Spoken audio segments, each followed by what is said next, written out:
CM Revanth రెడ్డికి అబద్దాలలో Oscar award ఇవ్వొచ్చన్నారు కేంద్ర మంత్రి బండి సంజయ్ కుమార్.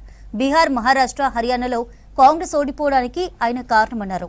ఇప్పుడు కేరళలోనూ కాంగ్రెస్ ఓడిపోతుందన్నారు. కరీంనగర్ జిల్లా హుజూరాబాద్లోని డంపింగ్ యార్డు నిర్మాణ స్థలాన్ని పరిశీలించారు. తాము డంపింగ్ యార్డుకు వ్యతిరేకం కామని, కానీ ప్రజలకు దూరంగా నిర్మించాలన్నారు.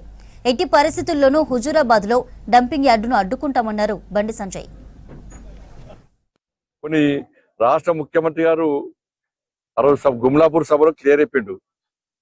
2 జిల్లాలకు సంబంధించి డంపింగ్ యార్డు ఇక్కడ పెడుతున్నామని చెప్పి ప్రకటించారు. ఫస్ట్ రెస్పాండ్ నేనే, ఫస్ట్ ఖండించింది, ఆ రోజు వ్యతిరేకించింది నేనే. దీని మీద మరి గత పాలకులు దీన్ని ఆపితే ఇది ఆగేది. అప్పుడు స్పందించాల్సిన టైంలో స్పందిస్తే ఇలా ఈ సమస్య వచ్చేది కాదు. కాబట్టి బీఆర్ఎస్, కాంగ్రెస్ పార్టీలు 2 పార్టీలు దీనికి బాధ్యత వహించాలి. ఇప్పటికైనా అందరు రావడం, దీన్ని వ్యతిరేకించడం మంచి పరిణామమే.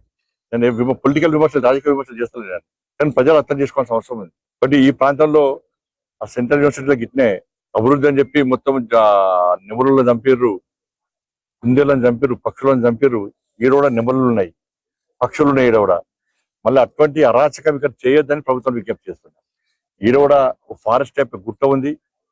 ఇక్కడ చాలా మంది చెప్తున్నారు నెమరులు వస్తాయి, పక్షులు వస్తాయి, అన్ని రకాల పక్షులు ఉన్నాయి. వాటిని కూడా చంపుతారా ఏంటి అని చెప్పి వాళ్ళు కూడా భయపడుతున్నారు. వాళ్ళ ఎందుకు ఇలాంటి నిర్ణయాలు తీసుకుంటుందో ఇప్పటికీ అర్థం కాని ప్రశ్న. ఇది మంచి పద్ధతి